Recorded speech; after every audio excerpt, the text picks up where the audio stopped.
Hi, this is Sherita Herring with the Philanthropy Alliance Foundation and our program that's called Partnering for a Better Tomorrow. And today is the part 2 session with our esteemed panelists, Ty Pruitt and Dr. David Gruder. And this show is about 2 shades of knowledge. And it's about 2 men coming from totally 2 different perspectives.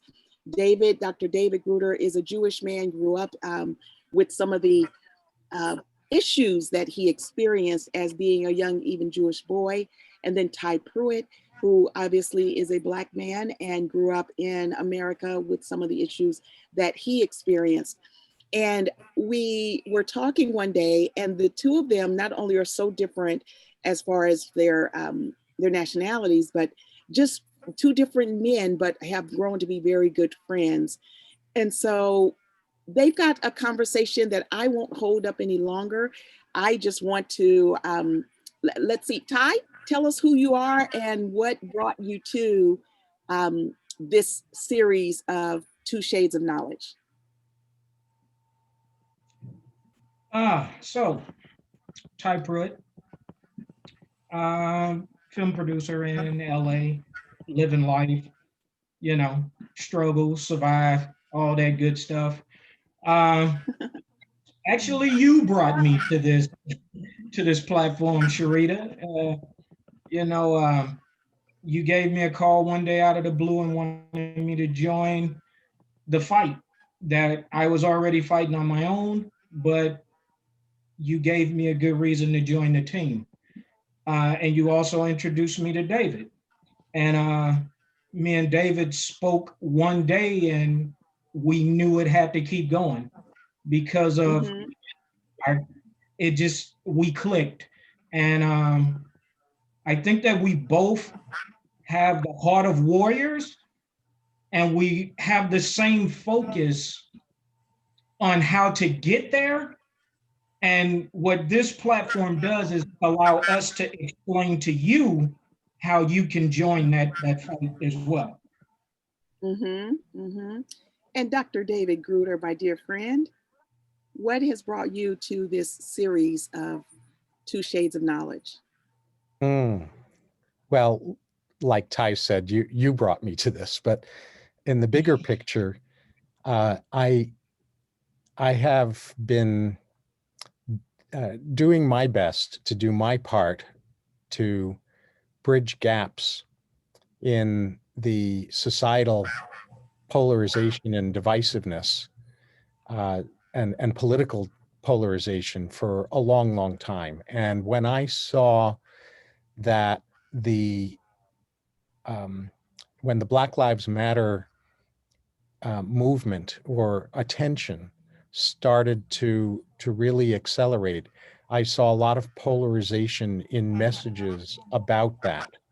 And something snapped in me around, I've got to get vocal about this because this is just not okay for us to be fighting against each other around such important issues and creating divisiveness and polarization where there isn't, in reality, there isn't any, and there shouldn't be any.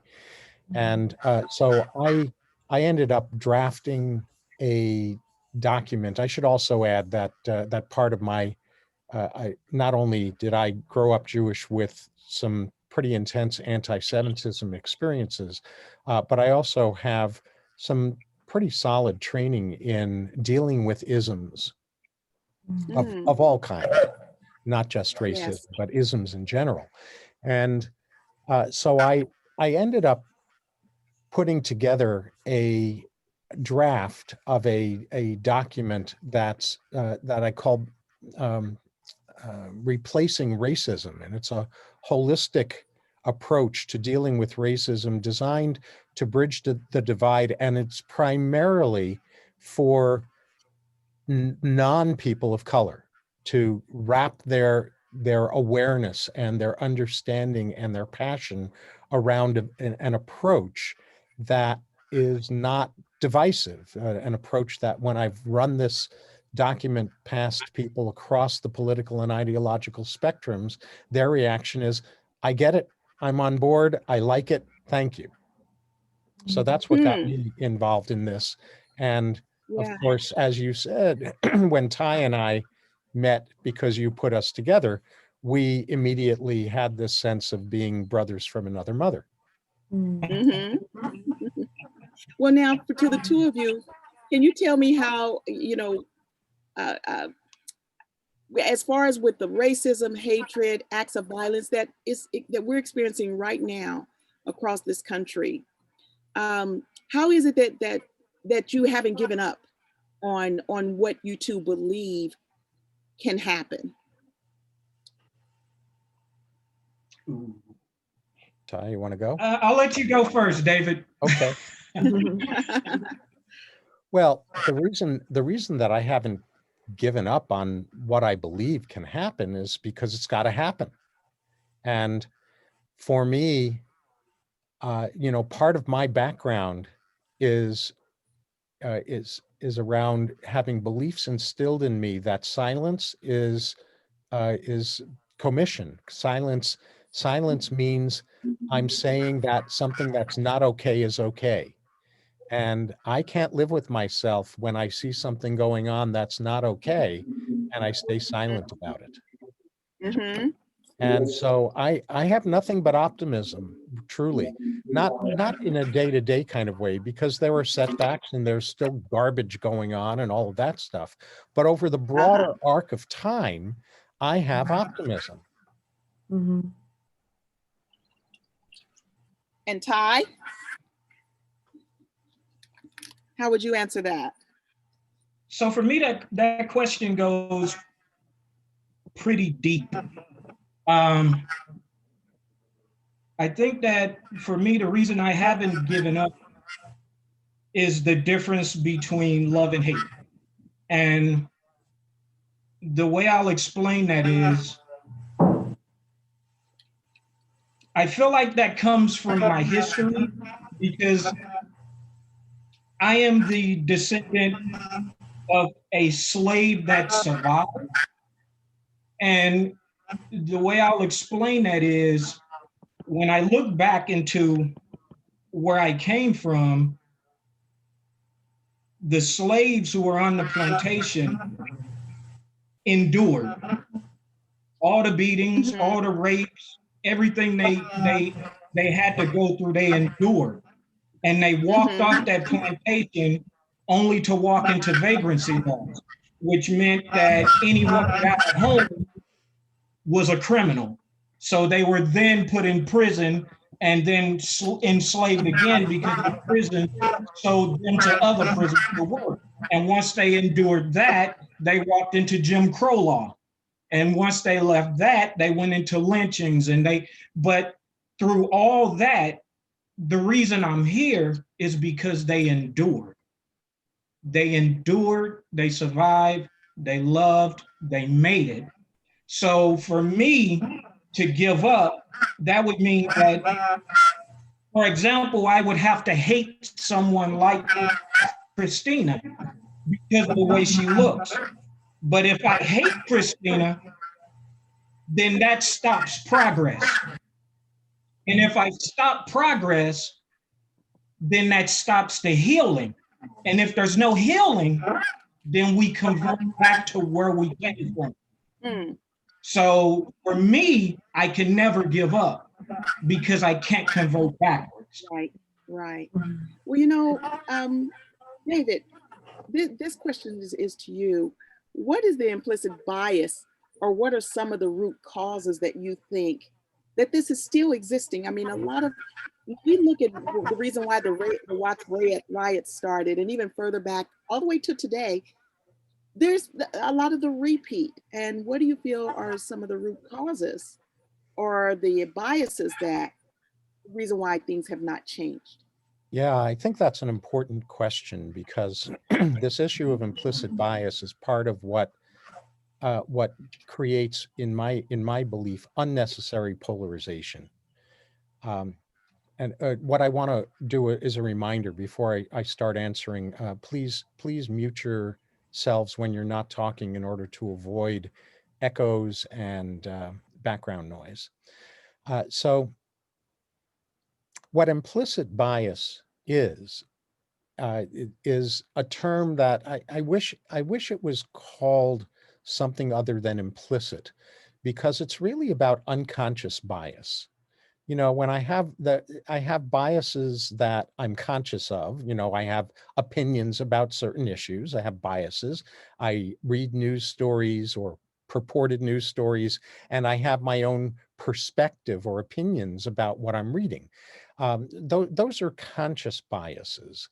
We all have unconscious biases as well. There's nothing evil inherently about that. I mean, it can be evil, but there's nothing inherently evil about implicit bias or unconscious bias. It's inherently human to have unconscious bias. And what unconscious bias is, by way of analogy, or implicit bias, is a fish is swimming in water, and because it's their environment, they don't know that they're in water. It's just their world. They don't know what the water implies. They don't know what it would be like to be without the water until, heaven forbid, they're caught on a fishing line and they're out of the water and they're unable to breathe. So what implicit bias simply is a set of beliefs that are so deeply ingrained that we hardly even know we carry them. And again, this is human. It's not about isms. It's not about evil. It's human.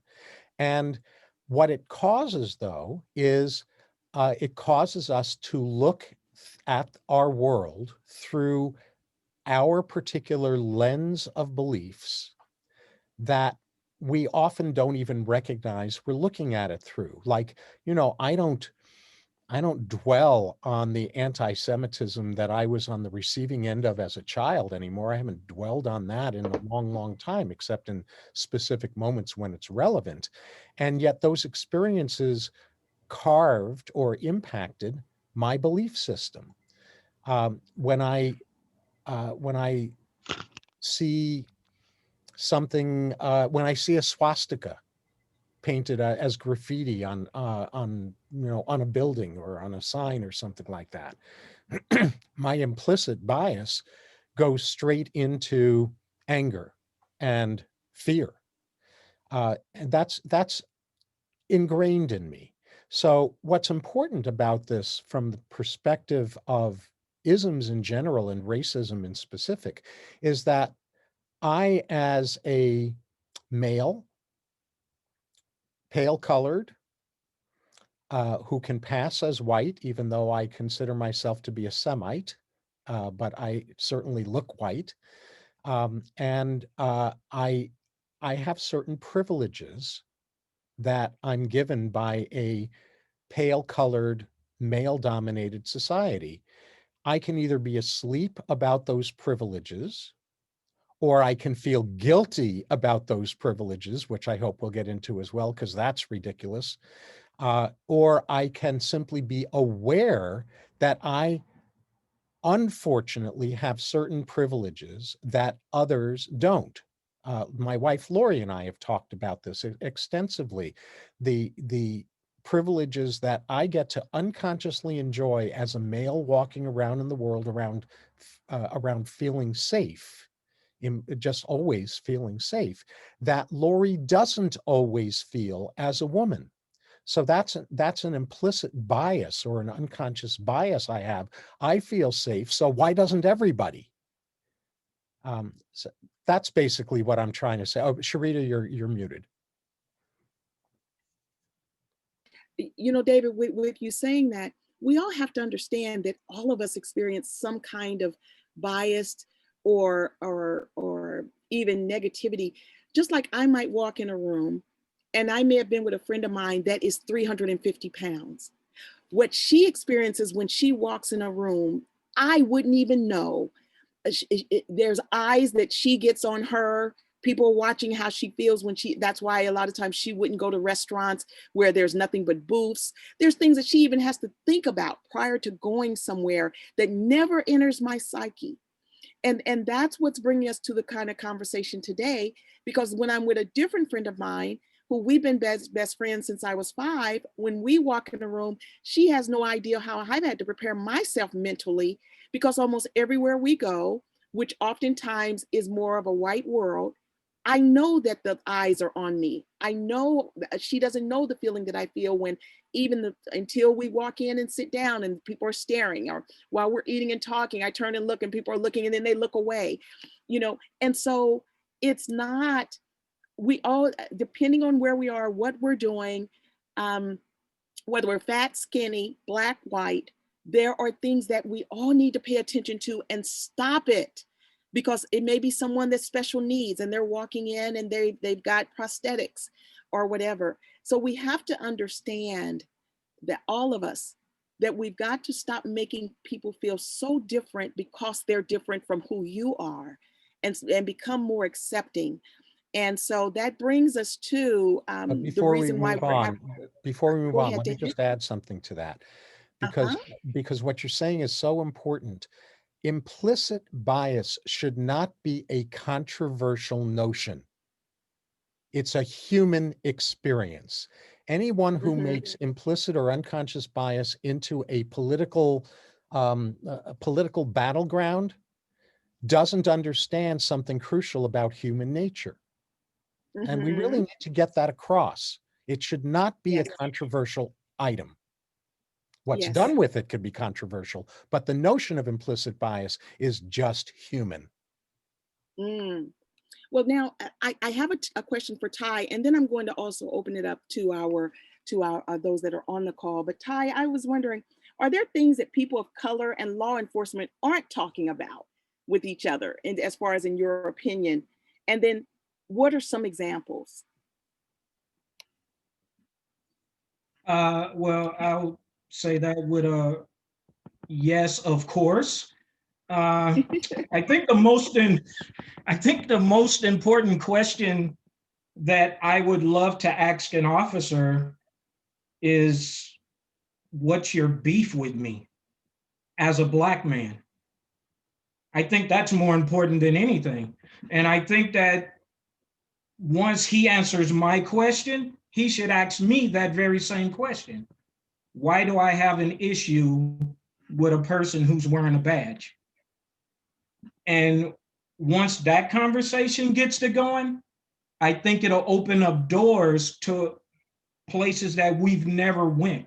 Doors that it's always weird to me that officers seem tense before they approach Black people, as if there's some type of animosity already.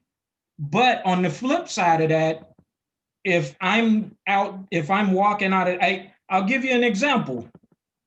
I go for a run every morning at 1 a.m. Totally dark. I go for a run. I went for a run last week, 2 miles. I come back. I'm about to walk into my apartment. 4 police officers are standing outside.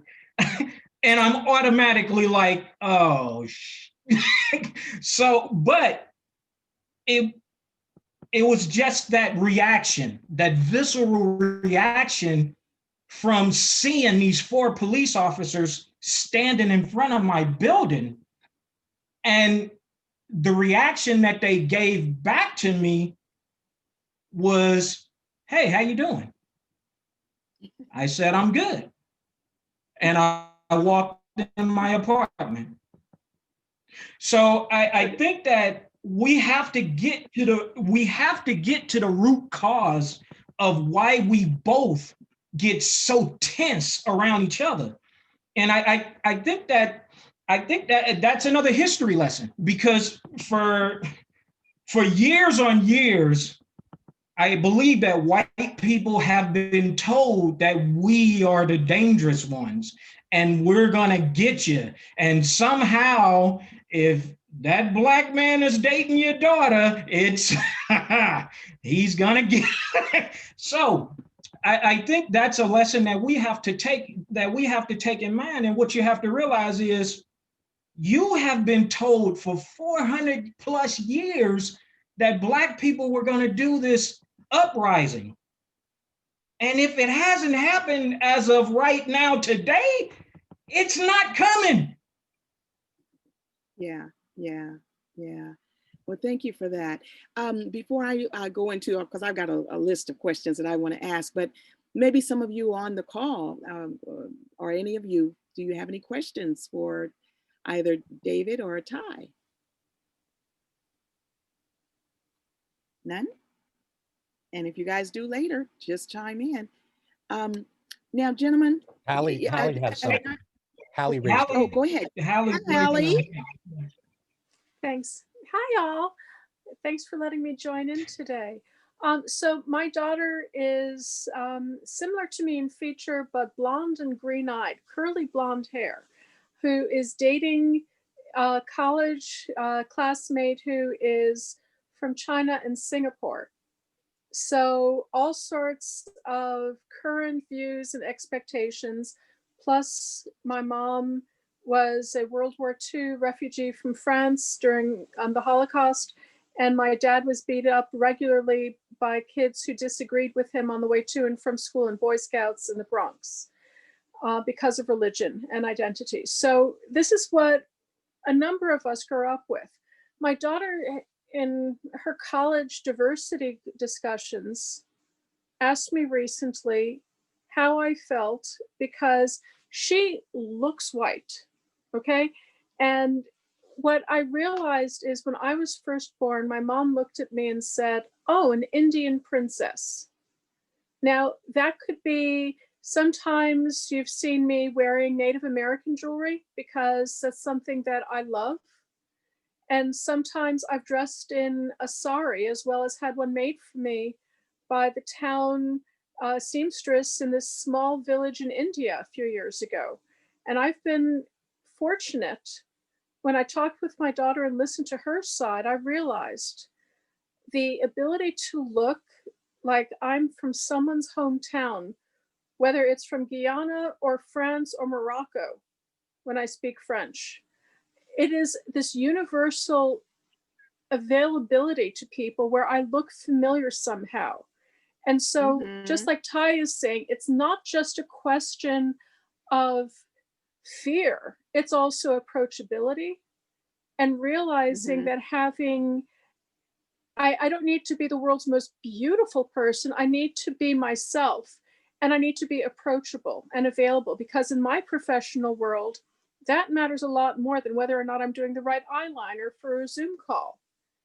And so each of us has to come up, and I realize being a universal, sort of like an O donor for blood, because I'm a doctor, being a universal look that allows me to fit into different cultures and different communities has given me a flip side of what we're talking about, which is, instead of fear, recognizing that without cultural appropriation, if I wear something that I love, that is beautiful to me, that makes me feel good and honors the artists who made it, then I'm not wrong for wearing something that's Native American without having to be myself Navajo or Hopi. When I worked in Indian Health Service, I bought it from the artists. Why should I then feel consternation for recognizing my affiliation without putting someone else down for how they show up too? And I can be more available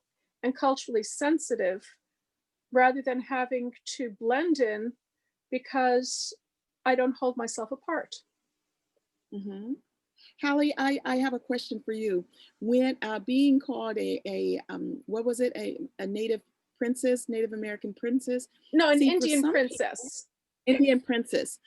For some people, if their siblings are not looked at in that way, then it can make them feel, oh, I'm different. And it sounds like to me that that's not how you took it, that it was a positive thing for you. But some kids would feel like, well, why am I being called that and my other siblings aren't being called that? So how did you deal with that? Because it seems like it's a positive thing for you. Well, my parents, little bit of background, my dad, instead of reciting lullabies, was reciting his psychiatry board questions. And my mom was giving, when I was born in the hospital, the people who came to ooh and ah and coo over the baby were her thesis advisors for her psychology PhD. So I grew up with a little bit of a different exposure to how, and Margaret Mead was one of the people when I was a toddler who'd have me on her knee while talking with my mom about child rearing practices. And parents' recollection of children around the world compared to their actual timelines. So David, you and I have talked before. That's part of why you and I have had different head nodding conversations through the years.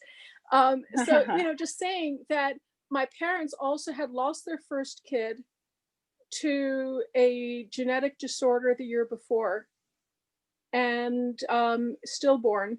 And so my dad at 95 was just talking about that with some colleagues yesterday at a psychiatry therapy meeting that I participate in.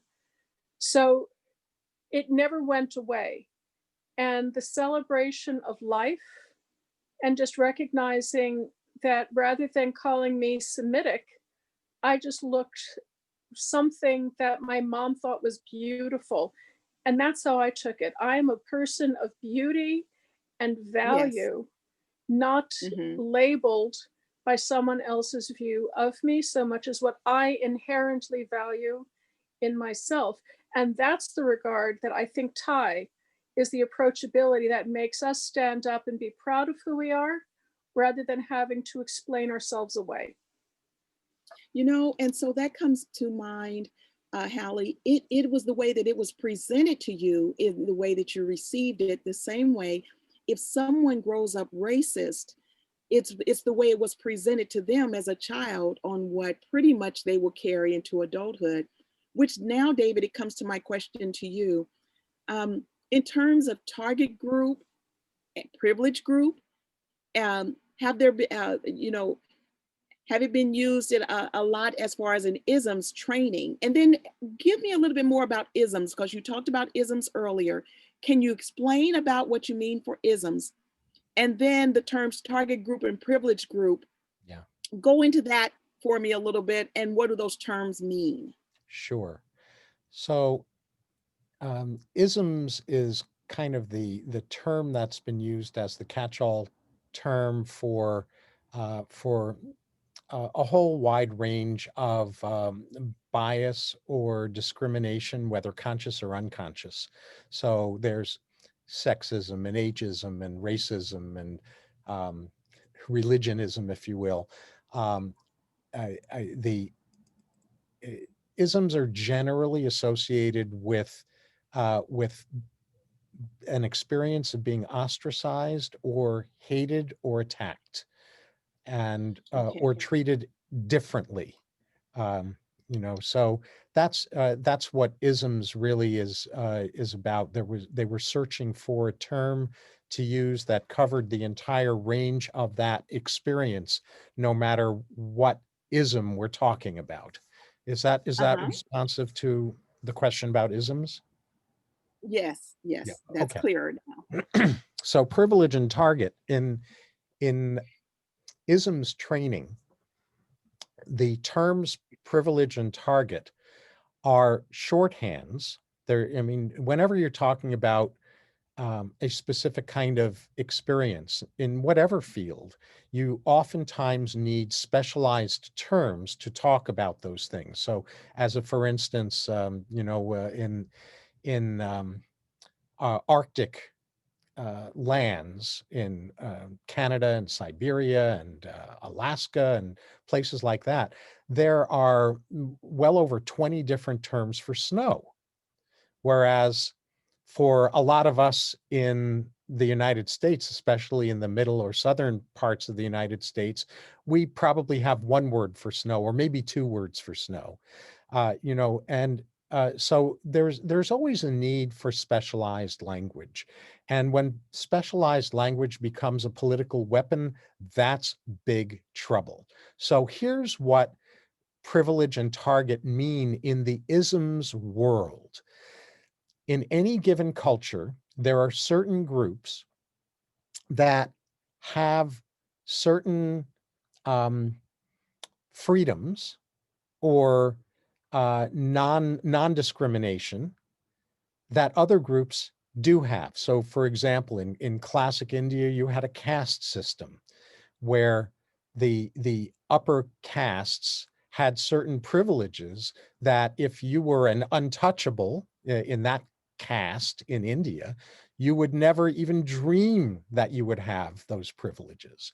So what privilege has to do with, let me go back to the example I used with my wife, Lori. I, as a pale-skinned male, can walk around in the world with certain privileges that everyone ought to have, but that Lori does not always experience as a white woman, because there are times that she feels at risk out in the world when I don't feel at risk. So there are two types of privilege before I get into target. There's earned privilege and there's unearned privilege. And again, this is not about guilt. This is not about, we should feel bad about it. It's just about being awake, about being aware. So I have certain privileges that are earned privileges because I have a doctorate in clinical and organizational development psychology, and I'm a licensed psychologist. That licensure gives me certain privileges that are earned that people who are not mental health professionals, licensed mental health professionals, don't have. It's not good, it's not bad, it's just what is. There's also unearned privilege, like what I was talking about a moment ago. I have the unearned privileges that in a pale-skinned, male-dominant culture are accorded to me simply because I happen to be born with light-colored skin and a male presentation. So that's earned and unearned privilege. All of us have this. I mean, let me take it one step further. One of my cousins, who's now deceased, was severely mentally retarded, and he couldn't function out in the ordinary everyday world. So he spent his adult life in a sheltered community in rural upstate New York. And when I would go to visit him, I remember specifically the first time I went to visit my cousin Lee. This was a very loving community that he lived in, and everyone treated each other with a kind of comfort and respect and ease that I didn't know, I wasn't familiar with. I didn't feel like I was in a privileged group. They were the privileged ones. I was a target, which will switch me over to talking about targeting now. So what a target group is any group that is identified in a negative way or is not given the same level of freedom and comfort and safety that people who have privilege are. So I've been in situations as a pale-skinned male where I have felt like a target. In fact, I have been targeted. As a teenager, I was beaten up for being Jewish. So that's an experience of being a target. And so in the isms field, privilege is about having certain rights or freedoms or comforts or safety that everyone ought to have, but in that given culture, not everyone has it. Target simply means that I'm part of a group, or maybe even as an individual, who has this kind of target on my forehead saying, if you need somebody to project hatred or fear onto, I'm the one to do that with. So I get to be a target in that sense. That's what privilege and target mean. We should never be politicizing those terms. You're muted, Sherita.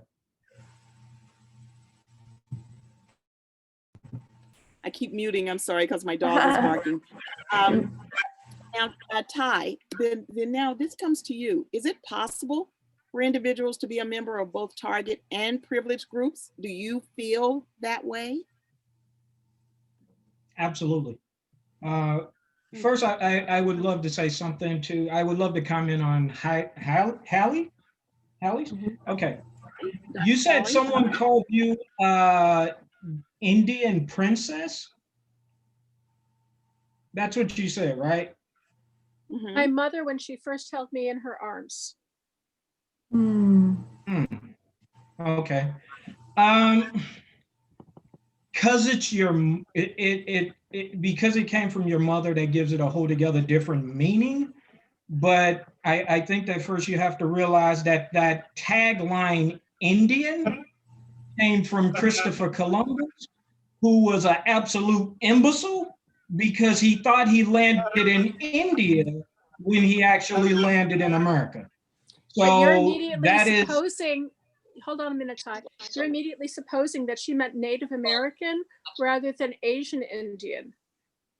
My mom was equally open to either, and therefore I never felt, that's what I'm saying. I grew up wearing not just costumes, but clothes from, I mean, my mom's mom and dad spoke 5 languages and traveled around the world. So I had things from Iran or Pakistan or other places also, and being Jewish, not feeling like I was limited by labels, which is what Sherita's also saying.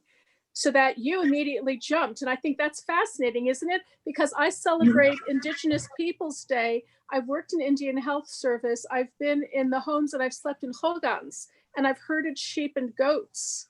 So I'm talking from a very different experience, not of, that's why I was saying it's not cultural appropriation and it's not rejection or assumption either, because I agree with you. Columbus was badass for all sorts of reasons, and also stupid in his assumption that he knew the better route, let alone the better path to go. So, you know, not to get caught up in whether it's Indian this or Indian that, so much as I don't look at you and immediately say, oh, that man has a different color of skin, like David is saying, from Sherita, and therefore is more or less of whatever identity. Does that make you more or less Dominican Republic versus Haitian? You know, it doesn't matter to me so much as valuing that you value your roots.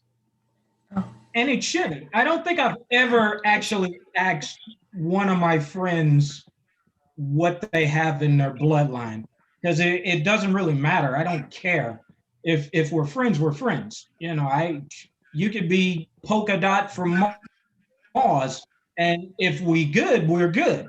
And I think that's what makes me and David work so well together, because we didn't see it. I think it was Sherita. It was you, Sherita, who actually pointed out that if you saw us in a restaurant together, you would be like, wow, I just can't believe these guys are sitting together.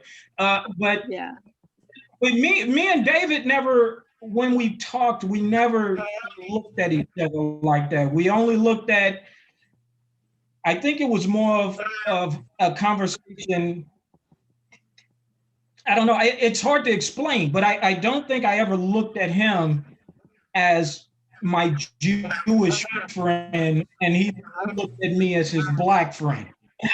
You know what I'm saying? I think we've made jokes about it. You know, I called him my Jewish pop. You know, it was funny, but at the end of the day, I don't think. I mean, you shouldn't judge people by what they look like or what's in their blood. You judge them on what's in here, and yes. I want to amplify something on that. Christina, I'm just going to mute you for just a moment. I know you have something to say, but we're just getting I'm waiting. feedback. Yeah, I want to hear them first. Yeah. I totally agree with you, Ty, and I think part of what you're underlining that I really want to make very, very explicit is that I don't pretend to ignore cues that I get in the world. So I'm very aware that your skin color is not the same as my skin color, but that's not the important factor to me. Our humanity and our connection is the important factor to me. But I really recoil against the idea that we should walk around in the world being color blind or gender blind or, culturally blind. It's that I don't want, it's not in, it's like what you were saying.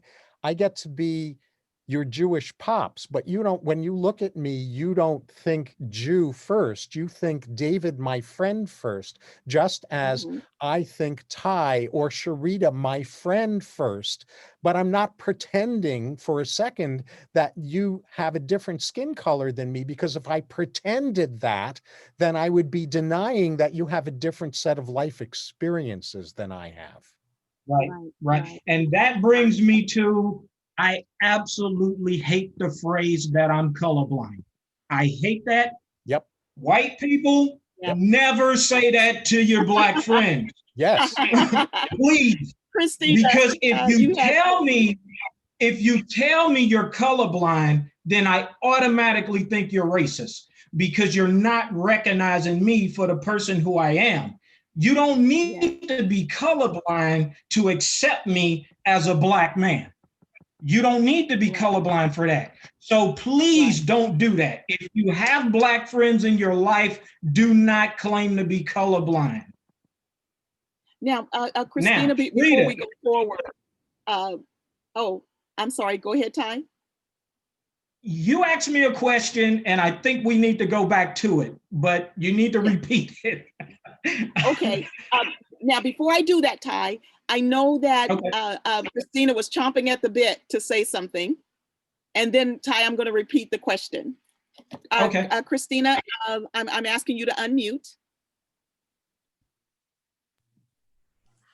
I just heard in what all of you were saying, both Hallie and David and also Ty, that something came up, the presumption when you meet someone or talk to somebody that they're thinking something or meaning something.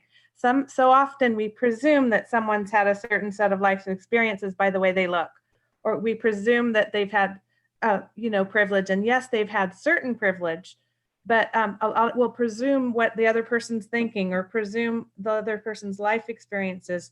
And then or presume that there's racism in that person by the way they look. And that is something that we cannot, that we can do is not jump to those presumptions. That we can do to build bridges is not always presume that person has had a certain experience. So that's what I was wanting to say, is that there's people with very low self-esteem, that white people, for example, my life has been had very difficult things in it because of I got beat up as a child and all of those things, but I also simultaneously did have those areas of privilege. I never had to struggle to get to be with credentials to get a home loan, when Sherita may have gone for the same home loan and she may have been denied because of implicit bias. So I'm well aware of the privileges that I've had, and that's why I work so hard in the way I do. But I had a very low self-esteem growing up.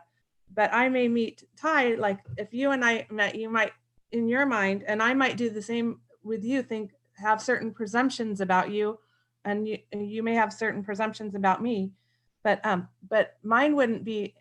I just didn't, like I've told you many times, I didn't have the any racial bias because of my parenting, but other people have grown up with racial parents and had to fight that in themselves, and they'll have some inlaying and within their spirit, they'll have some implicit bias but considering who raised them, considering how they were raised, they may be, it may be light, but it's there. And it's sad because understanding, if we can understand and not lock into presumptions, then we could build bridges with those people, the people that have been raised wrong. For example, in the educational system, when I was growing up in the 60s, in the educational system, they taught in the books about the Civil War, they brought up the state rights thing. And the thing is instead of portraying them as treasonous, because they on 4 points of the Constitution went against it, as far as standing armies and all of those things, they went against, they portrayed the Confederate soldiers and Lee as absolute, that it was just a disagreement, and I had a parent that said, no, Christina, that was treason, that was treasonous, that was wrong, and it was horrible. What they were doing humanly, they were going against our Bill of Rights and they were imprisoning people. But the other parent is they've skated over this whole thing, and then that state. So in this most recent conflict with the tearing down of Confederate statues, I'll wrap this up soon, but I'm getting to a point.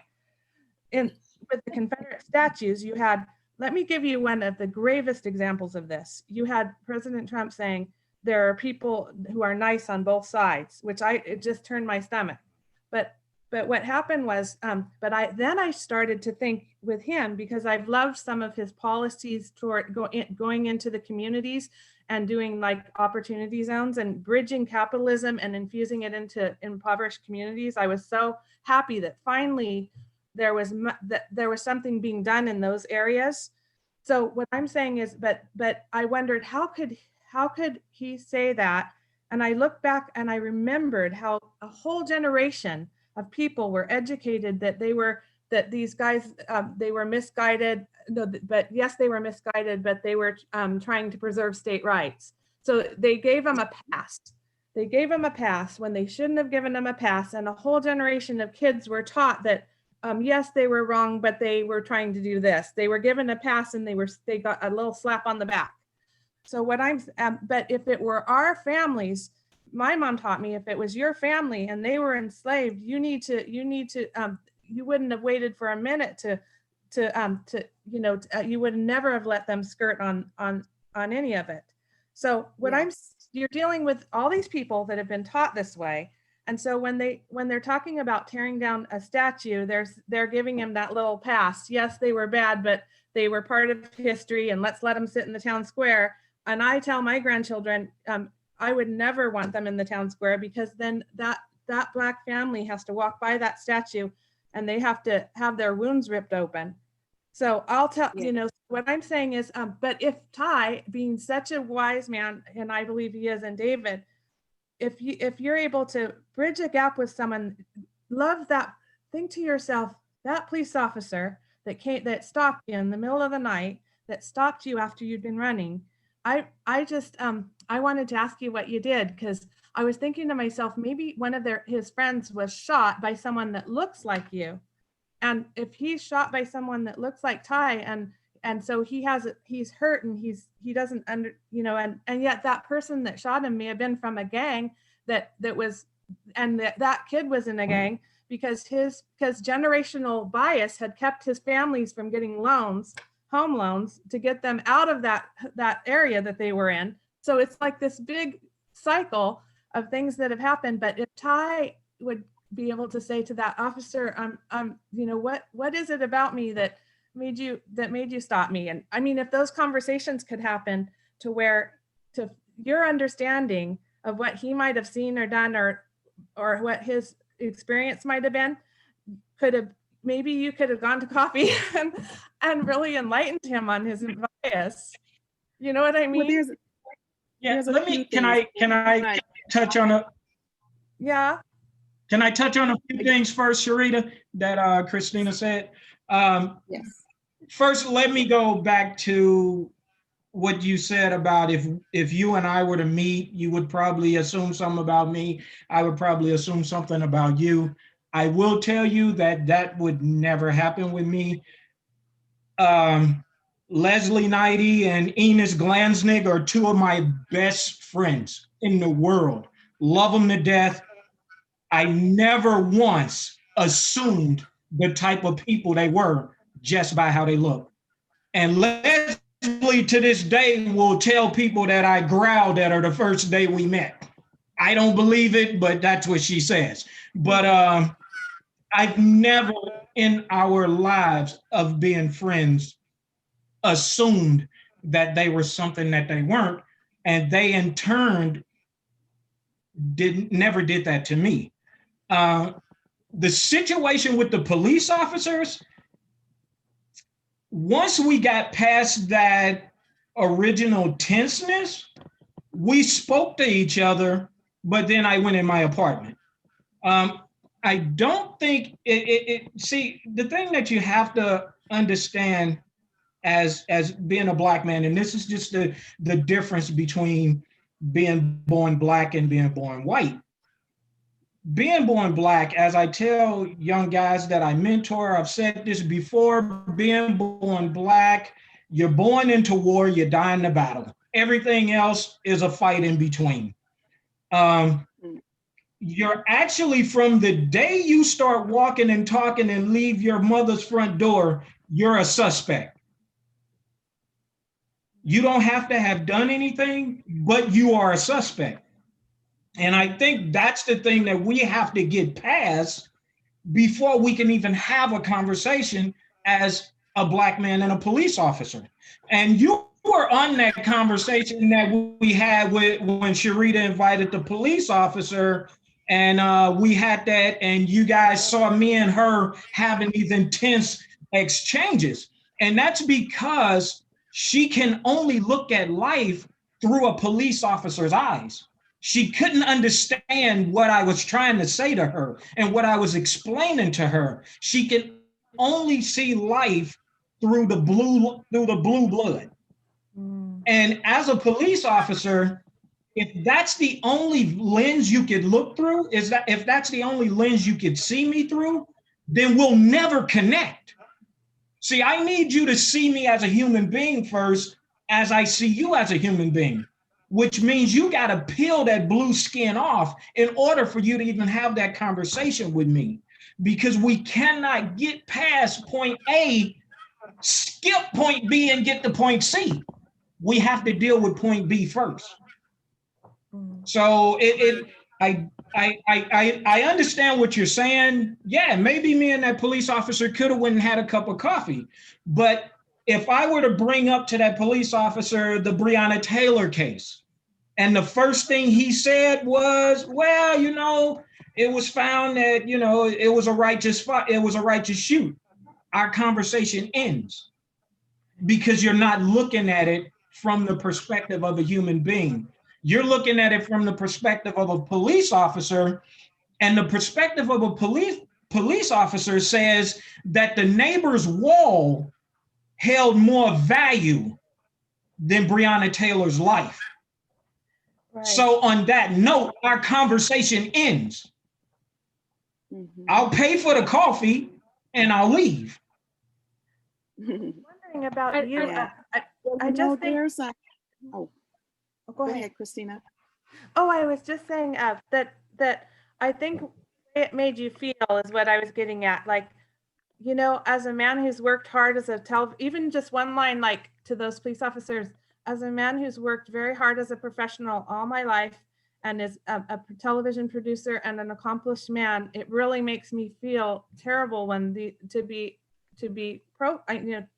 pulled over because of, you know, my color of skin. So just a simple things like, in other words, I think there's humanity in those officers, and we need to call them on it when we're in the middle of it. I was thinking just that sort of thing. I was just thinking the presumption that all of those police officers weren't, one of them might have not been raised by, one of them could have been raised by a good woman. I'm just saying that I think that you are a powerful person to build the bridge. That's all I'm saying. And I get that, Christina. I get that, Christina. But where the problem lies is, why should I have to remind you of your humanity? No, you should have that before you even put on the uniform. You know what I'm saying? Mm-hmm. So in order for us to have that conversation, you have to have that humanity flowing out. I have to see that humanity before we can have that conversation. Other than that, it's just me and you talking back and forth at each other. one of the things that we have to understand is that whether you're putting on a police uniform, dressing in your garb, as far as being a doctor or a postman or whatever, the conversations need to be had at our dinner tables prior to us going at whatever career path we choose, because even whether we have a racist person that's a police officer, a doctor, or even someone that owns a grocery store and now someone Black or Asian American walks in or whatever, if we're not stopping the negative conversations at our dinner tables that we hear our relatives saying, because all of us have been at a table where someone in our family have made a negative comment about someone else, whether it's about their race, whether it's about them being special needs, whether it's about them being fat or skinny or whatever. We must have those real conversations when we're with the people that say those things that carry it into their careers. And until we stop it there, whether we do police reform, whether we start developing relationships to talk about race relations and cultural awareness, they're still going to continue to be what they are or say what they say when it is allowed around the people that also love them. Okay, even our past and Hallie, I see you. I'm coming to you. Our past vice president. Now, I may say this wrong. I can't quote it exact, but from what I saw on news broadcasts, was against or would speak out against same-sex marriages until it was at his table that his daughter then wanted to marry her mate. Then he came out and now could not talk further against same-sex marriage. So until it hits your table and until it has that correction happens there, then all of our conversations we're having right now are mute. Now, Hallie, before I come to you, I just wanted to mention something that Ina said back when Ty was talking, and he said about race, and don't say that about, what was that about color, race or color, I'm colorblind. And Ina said something about, I was guilty of that, but she learned her lesson. And then prior to that, I wanted to mention, and Ty, I'm gonna go back to your question. Christina, you mentioned about our president and the empowerment zones. Well, let me just kind of give you a little history on the empowerment zones. Prior to President Trump, there was the empowerment zones is with President Trump. Prior to him, then it was called the empowerment zone instead of opportunity zone. Before President Obama, it was called the revitalization zone. And even all the way back to the young baby Bush, our president, he did faith-based funding. So every presidential office kind of repeats what the other one was doing. They might name it something different, but it's always funding that is designed to bring up the lower income areas to create better economic development and to also boost business development in those areas. So it's a great thing. And I'm glad that you mentioned it, but we all should pay attention to those zones because that's funding for us to help make further difference in people's lives. Now, Ty, back to your original question that I had, and you said, bring it back to you. Is it possible for individuals to be a member of both target and privileged groups? I want to get back to that. And then Dr. Hallie, I'm going to come to you. Absolutely. David is one. David is absolutely a privileged target. Well, and you know what? I'll even go as far as to say absolutely every woman walking this planet is a part of a privileged target group. And so the question is yes. I can't really elaborate on it a lot, but the question is absolutely yes. Okay. But I will say again, as I've said before, the term white privilege, I don't necessarily like, but it is what it is. But I feel like every white person in general is born with privilege. It's just the way this country works. It's the way this country was built. This country was designed for white people to advance, for white people to stay on top of the food chain. Now, the problem comes in how you use that privilege. I feel that if you are, and Christina, I love you, but your guy Trump is the ultimate example of white privilege with nothing to back it up, and does nothing absolutely good with it. But on the flip side of that, I would even say you, Christina, you, your husband, David, you guys have privilege, and you're opening up your platforms to do good with it. The traveling show that you do educates others on things that they may not have known. That is privilege in itself. Okay. I probably couldn't travel around the world and get the type of acceptance that you get history like that. With me, I would have to probably jump through hoops to get that done. The same thing with David. And let me give you an example. I was having, sometimes I meet with other producers out here. And I drove down to Beverly Hills. He wanted to meet at this fancy, I guess it was a custard or ice cream spot in Beverly Hills. So I go in, I get there. He was there before me. And what he did was he went in and he ordered his stuff, this, that, and the other. And then he went outside and had a seat. They were making it up, this, that, he never paid for it. And so I went to the table, me and him talked, and he was like, yeah, go ahead and order something. I walk in the door and I look over the things and I order. And the owner, who was working the counter at that time, said, well, you need to pay me now. I said, I need to pay you now. He said, yeah, you need to pay me now. I said, well, but my guy just ordered a bunch of stuff and, this is on that order. No. I don't think you're with him. You have to pay me now. Okay. So I went and got my guy and I brought him back in and I politely said, are we together? And he said, yeah. And I told him, yeah, this guy wants me to pay for my stuff right now. And my friend told him, cancel everything. Mm-hmm. And we walked out of the store. Oh, that's so good. You see what I'm saying? So the privilege thing, it depends on how you use it. Privilege has never been a bad thing. And I get that, you hear all these Black people talking about, you got white privilege, you're bad.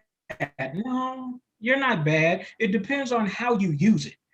And that's what it all comes down to.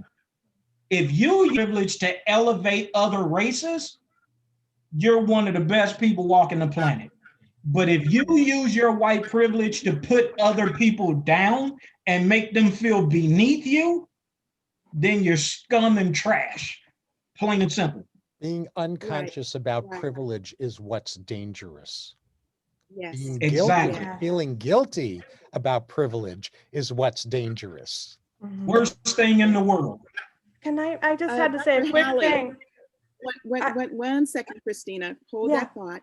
Dr. Hallie has been patiently waiting, my dear. Oh, yes. What is your question? Thank you. Well, just to say, here we have a hand. A hand can be clenching in a fist or holding flowers, an example that I've used for years. How we interpret the gesture. So here we are talking about live long and prosper, which can go like that, or it can go like that to I love you, or it can go like that to loser, and the whole sense of labeling that goes into how do we rate and value the open-handed gesture of, let me reach out to you, I hold you and I value you. I value myself. And how we use and interpret ourselves as the tools of our destiny is equally vital, not just for what we do in this moment, in this breath, So I just wanted to say, as a survivor, I mean, first off, who here has heard the term scapegoat? Who connects that with the current plague and realizes that in the 14th and 13th century, the whole idea of what QAnon is now talking about in terms of drinking the blood of children, folks, we know that is nothing but old. That goes back to biblical and pre-biblical times. And the labeling and the judgments and saying the poisoned wells and the money lenders and everything like that, whether or not each of us knows every point of scripture, we all know those stories because it's cultural myth and identity. And that is the value system, whether it's the 1619 project of 400 years or 4 millennia. One way or another, people are labeled and blamed as other. And as a survivor, one time I fought off a would-be rapist, and another time a classmate, one white, one black. I started up the self-defense program at my college. I learned self-defense myself, and I also learned that I have the right of my own body to say no thank you if I don't want to be with someone, regardless of any place along the way, because saying yes is also important to being able to say no and mean it. And that is part of honoring ourselves and honoring someone else, to not inflict their values or judgments, beliefs, or actions against anyone I value, which is all of you also, because that's why we are here in this conversation. Right, right. Christina. Yes, I just wanted to clarify something. Trump's not my guy. I knew that was coming to me. I was agonized. I knew that was coming to me. I apologize, Christina. I agonized. I didn't bring him up to make a political point. I brought him up to make a presumption point, in that as far as the opportunity zones, what I was saying is, yes, they've happened every administration in a different form, but he enthusiastically was embracing it with Tom Scott. But what I'm talking about is that I was talking about presuming, when I was trying to figure out psychologically how he could say that about the Confederate statues and then do so many proactive things in the other realm. I'm not pushing him up politically, because actually I've agonized over this because of environmental things that we're fighting here in our own forest. They're burning plastic over slash piles, and because of his reduction. That's a whole nother subject about that's going on here. I fight economic policy that's been really difficult that he's done, but I didn't bring him up as a political yay or nay.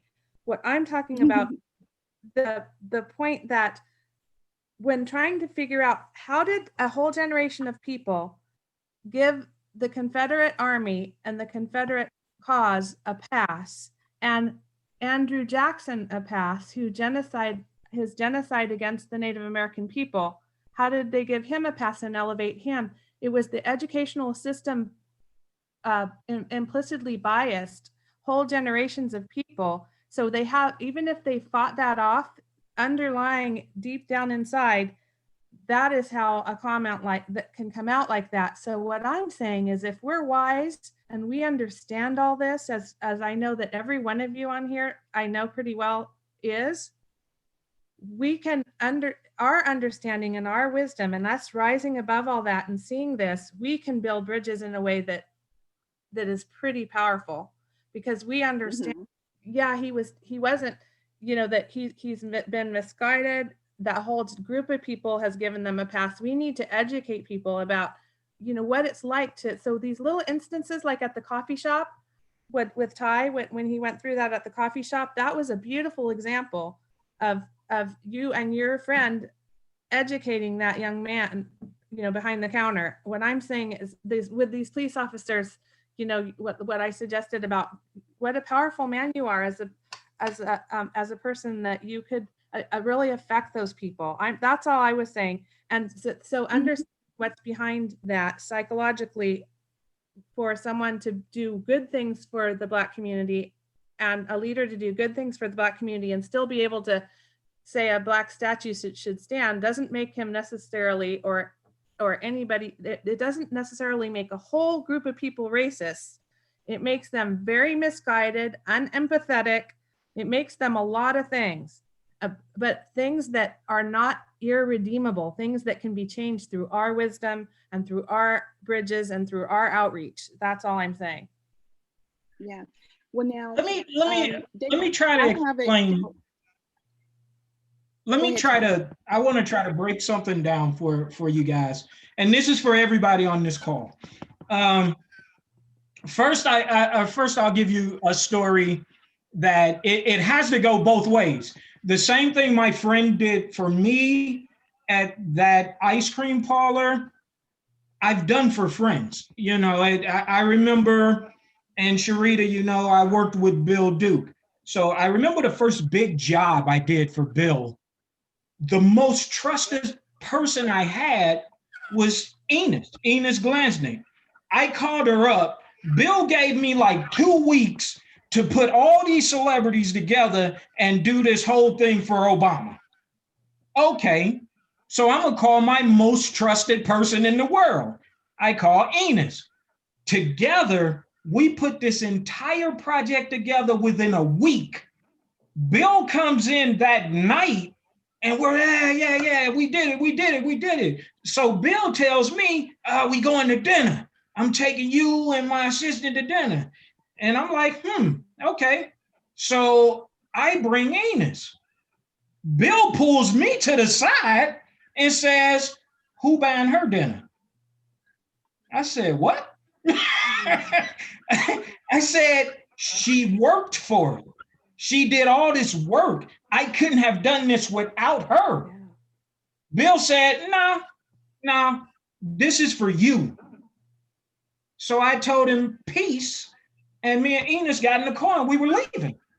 And it shocked him so much that I would refuse to have dinner with him to stand by her, that he sent his assistant running out to the car like, come on in. He was just playing, he's gonna buy both of you lunch. Now, the problem became that we both hated it because it was this absolutely horrible posh restaurant in, I don't even remember where it was, but it was horrible. It was the worst place I'd ever been in my life, and I wish I would have left. But I had to let him know where I stood. Mm-hmm. See, my friends are my friends, my people are my people. I don't turn my back on my people. Now, when I say my people, I don't just mean Black people. If you are my friend, you are my people. Yes. You're accepted as my people. Now, I'll touch on a little something that you talked about when we get into statues, when we get into these Confederate statues and all this stuff, and I'll bring up a touchy subject.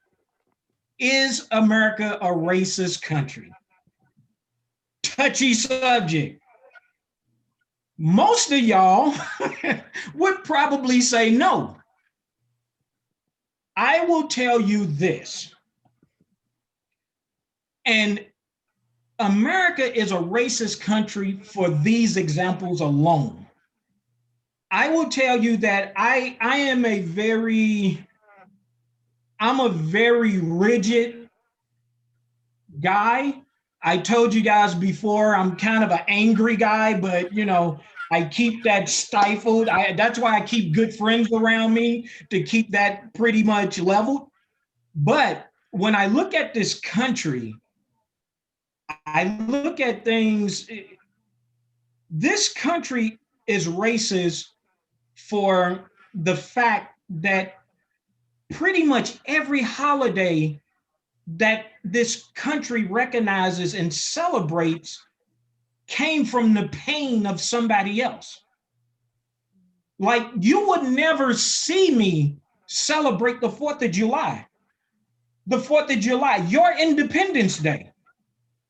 And I would never tell someone like you, Christina, or David, not to celebrate your Independence Day, because in actual fact, it is your Independence Day. But in the history of what Independence Day was, when you got your independence, Your ancestors went home and beat their black slaves in celebration. So your Independence Day was not mine. And I think that the fact that I tell people that, when I tell that to white people, but they insist that I celebrate it anyway, is what makes this country racist. And it's because they really don't know any better. I don't celebrate Thanksgiving.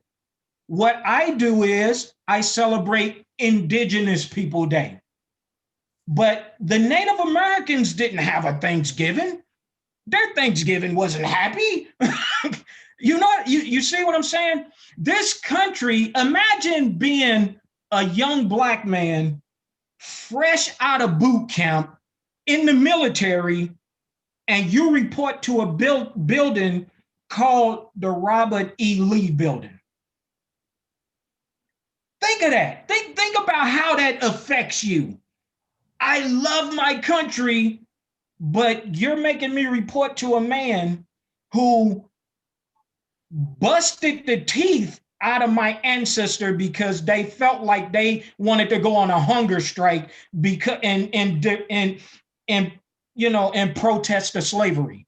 So they busted their teeth out with hammers and chisels and shoved porridge and grits down their throats.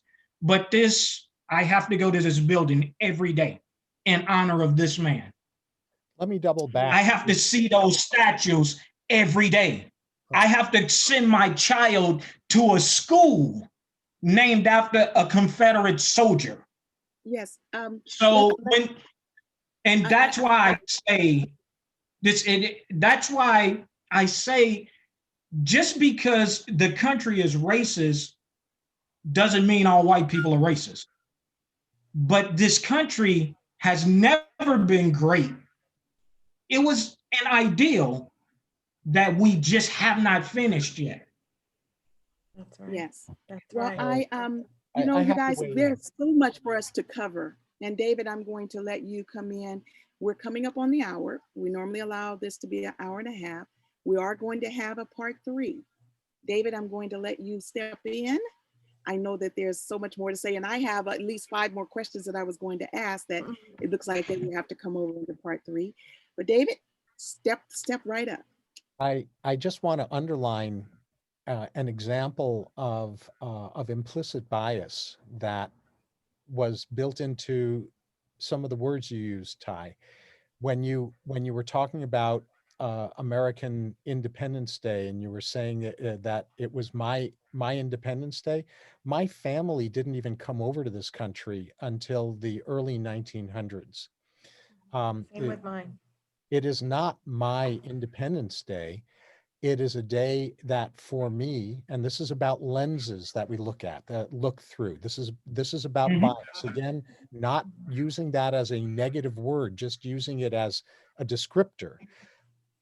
My bias, when I celebrate Independence Day, I'm celebrating this country's independence from England.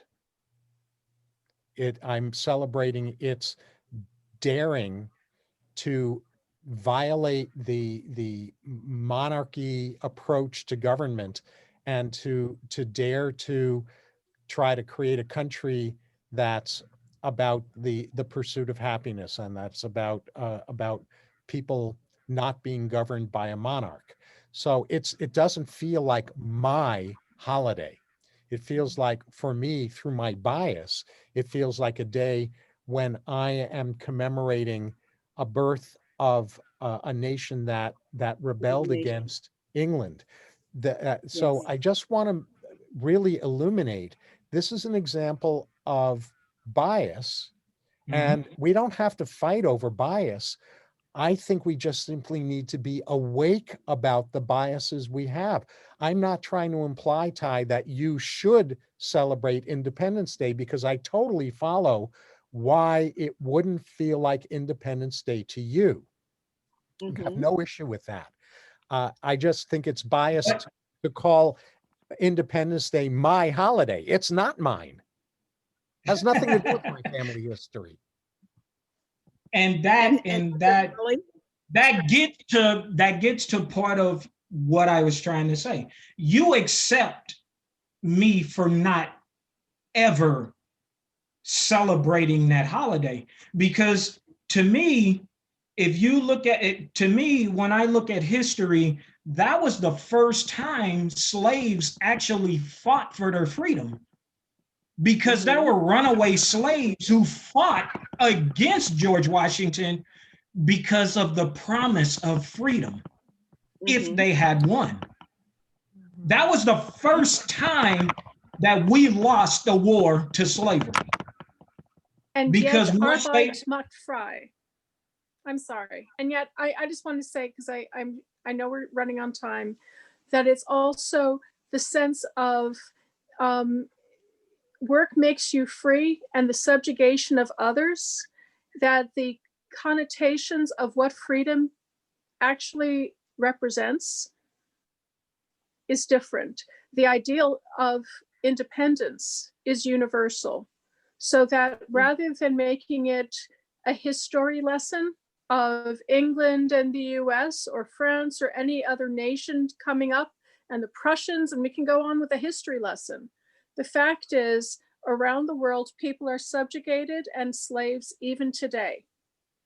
And our refutation of all the people who are refugees or in genocides around the world still go on today. So that my celebration of Independence Day is an ideal. It is not based on history. It's based on my recognition that whatever I do during that day is my ability to take it forward in a way that I pay it forward. And that is the difference from Independence Day by history to independence, because I know that just like every time we celebrate every year in Judaism, the sense that let my people go. It's not just Moses, it's not just Harriet Tubman, it's recognizing that each of us every day has to tell the story, because someone in the world is not free means that I am less free myself. And that is my value that I place strongly in terms of how I take myself forward each day too. This is an example of the importance of being awake about bias, knowing bias. Yes. You know what? There's so many great comments also coming up in the chat. I'm going to make sure that all of you get that. I will have the chat along with the recap of this call. We have so much more to cover. Dr. David and Ty, I want to thank both of you for being our esteemed panelists today for the Shades of Knowledge. I want to thank all of you that are on the call today for your wonderful questions and insight. Again, we will have a part 3. I want to go on and be able to let you guys go on with your day. It's a beautiful Saturday. And for those that I appreciate all of you being on for this Partnering for a Better Tomorrow forum. With that being said, right now, gentlemen, we're since we're past time, I normally would like to give you closing remarks, but please save them for opening remarks on our part 3. And thank you again for being our panel. Thank you everyone for being on for this Partnering for a Better Tomorrow. You guys have a wonderful weekend, a wonderful holiday season, and we will see you, I think it's on the 11th? 19th. The 19th. So mark your calendars because Sherita, that's part 3. Sherita, thank you for being a wonderful cat herder. Yeah, thank you. Thank you, everybody. Thank you. We'll see you next week. Well, what's the date on the next one? 2 weeks. On the 19th. Okay, Mark your 2 weeks. calendar. Okay. Okay. Thank you, you guys. Have a great weekend. Thank you for being. Bye-bye. Bye. Bye.